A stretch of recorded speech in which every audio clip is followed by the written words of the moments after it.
There's a saying that I think we need to consider in application of reform in our system. With great power comes great responsibility. What am I talking about? I think we need to have much higher standards legally for people with significant power in our society. I think with the more power and influence that you have, the higher standards we should hold you to.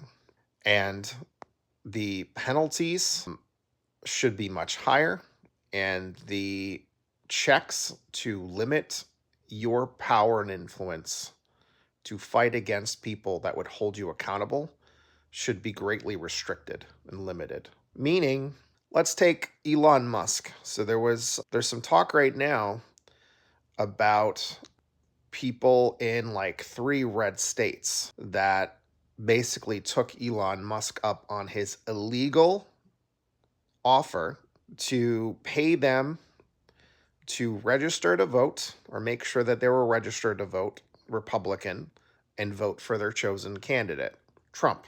That's illegal. That's electioneering.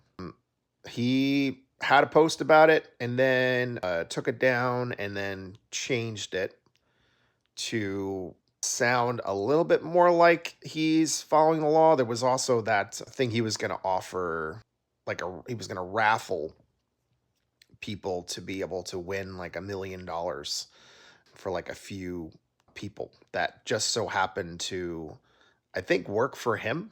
So that's interesting. I think they were like part of the Doge team or something like that. I can't remember. So what I'm saying is for somebody like Elon Musk, the problem is when you have somebody who's that rich, it's almost like they can't really be held accountable because, like, if the government is going to sue him or try to hold him accountable, he'll tie it up in court for forever, play all sorts of games in the legal system, hire lots and lots of attorneys to defend him, and basically just keep throwing money at it while we have to waste our taxpayers' dollars to fight him.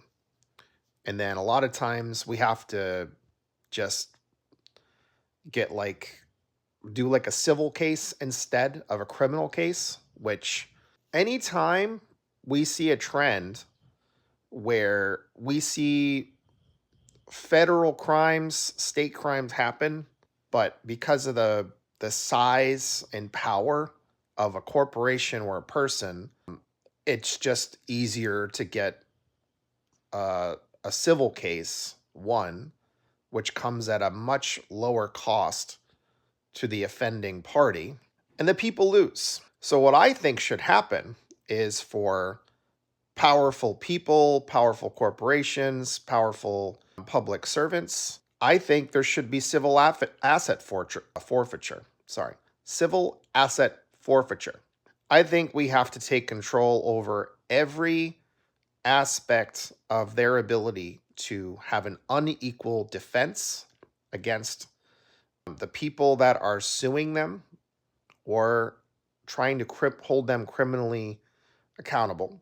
I think we need to equalize all of that. So we seize everything that they can use that's above and beyond what the people can use.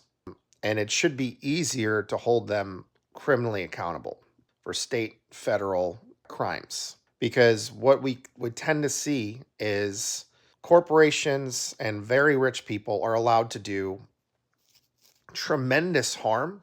And then, even if we win at great expense to the people, the penalties are nearly non existent. Like, companies are literally factoring in, you know, they know they're breaking the law. It's just a matter of time before they get caught.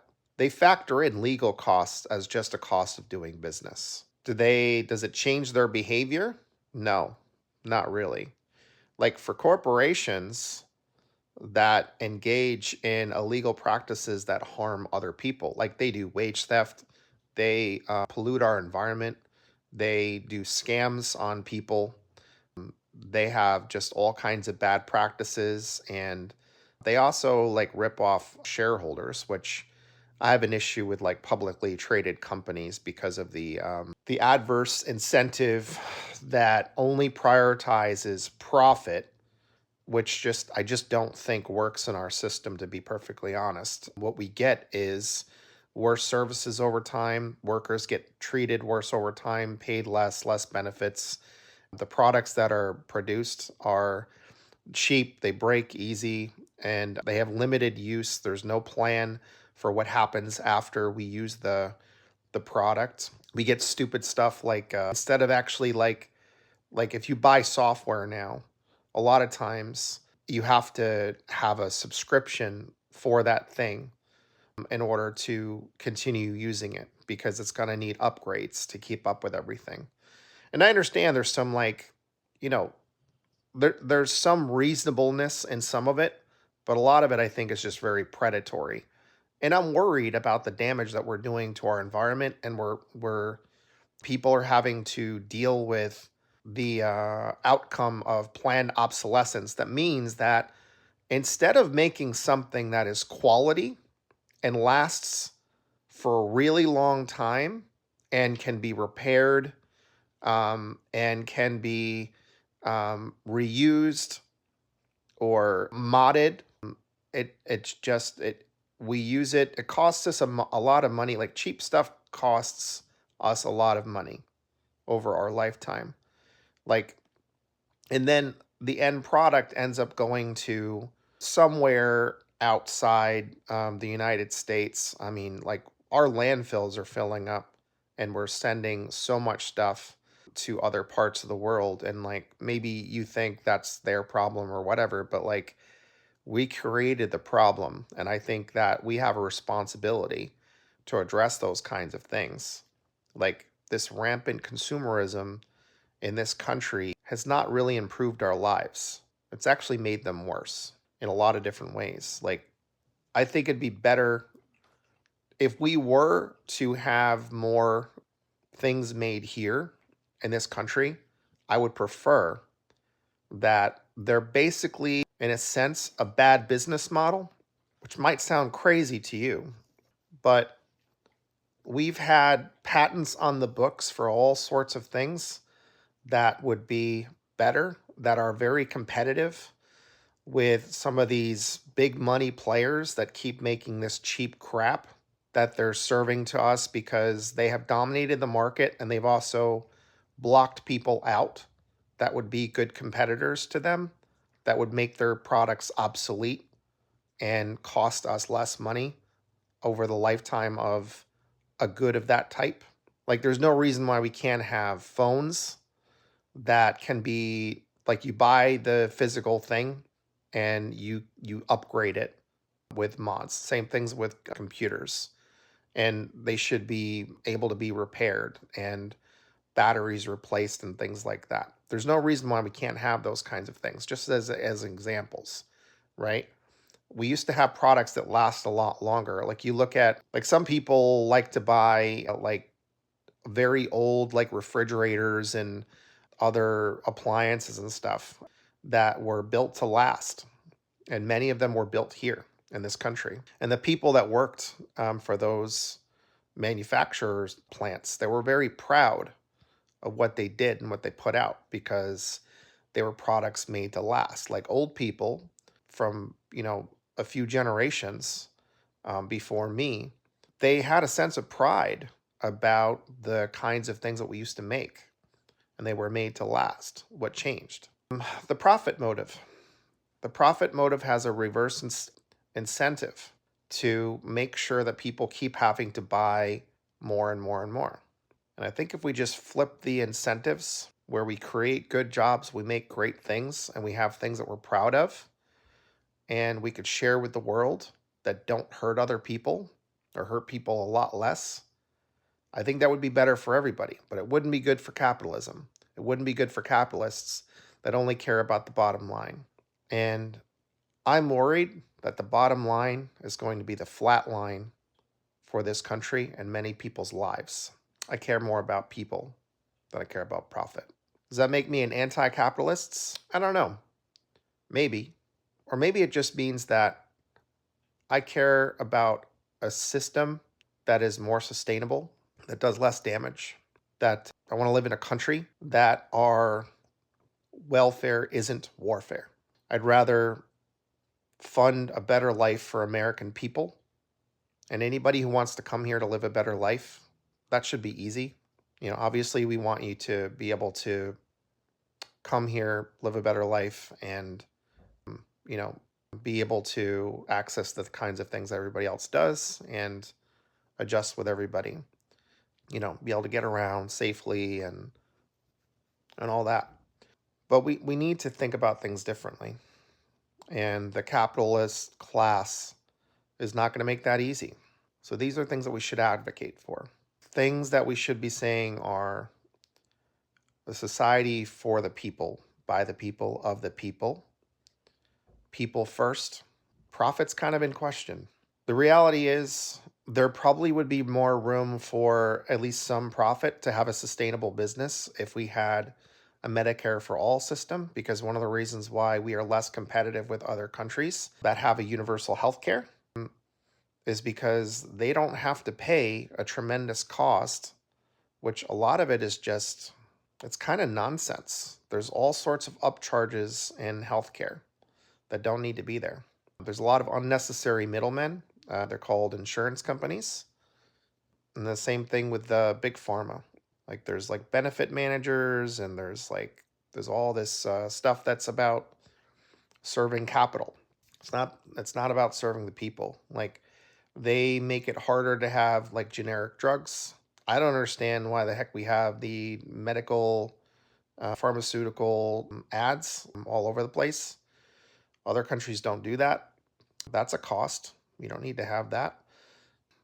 There's costs where they're trying to influence doctors and care professionals to push certain drugs. So they pay to, send them places and give them gifts and all that other stuff. That's completely unnecessary. Doctors understand what things are on the market based on a diagnosis. They have a treatment. They have treatment options to recommend. They don't need these pharmaceutical people grabbing all their attention. And then the insurance situation, because we have so many of them, it makes practicing medicine really difficult. Like, if you don't believe me, talk to a doctor anytime. Or, think about the last few times that you went to go see a doctor. Think about how long they had to spend with you.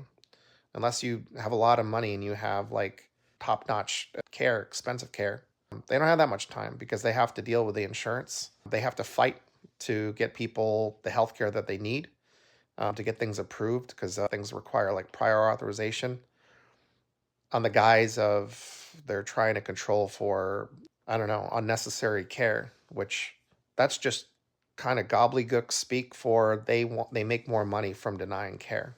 So these are just conversations that we need to have. And I know I'm kind of getting into some other areas, but I think it's important to think about co-equal checks across society.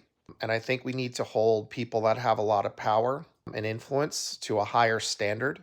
And the penalties should be more significant, and the controls should be put in place to check their ability to basically buck the system and deny justice. People like Elon Musk have gotten away with crimes for a really long time. They've not been held accountable. People like Donald Trump have committed crimes. They have not been held accountable. There's, what's the guy's name? There's a I think senator or House member in Florida that committed the largest Medicare fraud in the history of this country, and he's still in elected office, not in jail. Like, there's countless examples of powerful people that have gotten away with a lot of stuff. The, you know, like they have, like the DOJ has the Epstein files, but I don't see prosecutions to the people that were on that list. Donald Trump was on there lots of times. We got to get serious. And I think every Dem that engages in, every Democrat and Republican and independent, whoever the hell you are, that does insider trading should be in jail. Why are they held to a lower standard than Martha Stewart or anybody else for that matter? It's because they have too much power and we don't have a check on their power. We don't have a way to restrict their ability to mount a defense that is an absurdly higher threshold than any of us can do. That's not equal justice. It's not. It's not. So I'd love to get your thoughts. I make a lot of content because I care about this society for all people, no matter where you are, who you are, any of the things that put us into different categories. I don't care. You're a human being. I believe you deserve full human rights, and we need to make a better system that is for the people, of the people, by the people, and that's all around the world. We live in a global system. We need to be making sure that we're mindful of that. We have responsibilities, whether we want to acknowledge it or not. We should all be operating on the first principle of, do the most good to do and do the least harm. And anything that causes harm to others, we need to be finding a remedy for that. And we should be doing things like restorative justice wherever we can. And if the system is broken, and if it can't be reformed, we need to dismantle it and build something else together. So, anyway, I hope you'll follow me. Please support my content in the other places where you find it. Please like, subscribe, follow, share, whatever options you have, do the things. I just want people to know that they're not alone if they're thinking these things that are obvious goods for all of us. We need democracy. We need strong social programs. And if we're going to have any sort of market based system at all, there needs to be sufficient controls and checks, and it should be limited. Okay. So, oh, yeah, and decommodify everything that is necessary for people to survive and thrive. Love you guys. Really appreciate you taking your time to watch my content, and I'll see you in the next one. Remember, none of us are alone when we all move as one. Thanks.